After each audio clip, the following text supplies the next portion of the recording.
Hey there, welcome to Awake Narcissists, where we're spreading the news that narcissists are people too. Today, I wanted to talk to you about the emotional scales.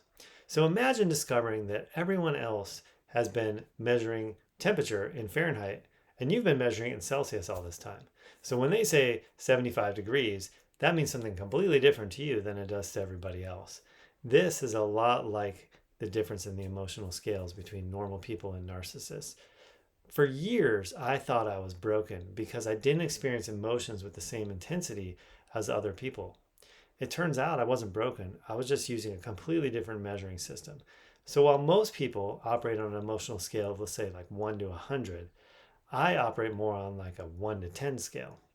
So when they're at like a 75 emotional response, I might be experiencing a solid 7.5. Both are real measurements, just vastly different scales.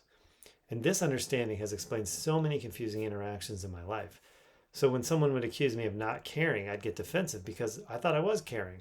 I mean, what I didn't get though was that a level 7 on my scale, which is pretty high on a 1 to 10 scale, was registering as a 7 out of 100 on their scale. So no wonder they thought I wasn't, there was so much confusion and they thought I wasn't like experiencing the same level that they were because I wasn't. I was experiencing on my own scale. We're using completely different measuring systems.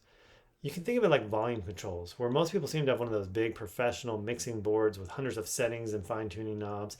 And I've got more of like a basic volume knob with a few settings between off and on. Both of those can produce sound, but the range and subtlety of control are night and day difference.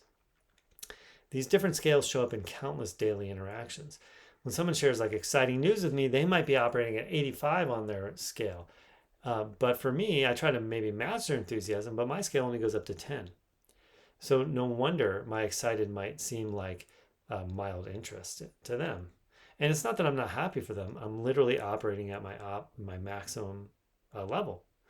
It's like trying to turn up the volume on a speaker that's already at its highest setting. And the same goes for negative emotions too. When someone's devastated about something, experiencing it as a 90 on a scale of distress, I might feel a 9 out of 10 on my scale, but no wonder they think that my response is cold or uncaring. It's just a totally different scale. And the other thing that happens is that this scale operates on a totally different timeline as well. While others might experience emotions kind of like a slow release medication, gradually building and fading over time, mine's more like a fast acting pill that dissolves quickly.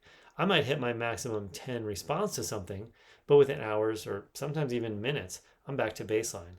Meanwhile, they're still processing at 65 and wondering why I seem like I've completely moved on, because actually I have. So instead of trying to convince people that I care enough or faking emotional responses to meet their expectations, now that I understand this, I can explain the reality of my emotional scale. I can say, like, when you're feeling like an 85 out of 100, I'm genuinely feeling the maximum of a 10 out of 10 on my scale. My max 10 might look like a 10 out of 100 on your scale, but for me, that's full capacity. And this insight goes both ways. I've also learned that when someone is feeling strongly about something days after it's happened, they're not being dramatic or dwelling on it for no reason or just to be dramatic, which I've thought in the past. They're operating on their natural scale. Their emotional experience isn't too much anymore than mine is too little. We're just measuring and processing feelings using different systems. And the real game changer is realizing that having a different scale isn't a character flaw. Let me say that again. Having a different emotional scale isn't a character flaw. It's really just how our operating system works. I used to think that I needed to somehow expand my emotional range, like stretching a rubber band that's already stretched to the max. And now I see that's about as effective as making like a shot glass try to hold a bucket full of water. No matter how much you pour it in there, it's never going to hold more than that shot glass.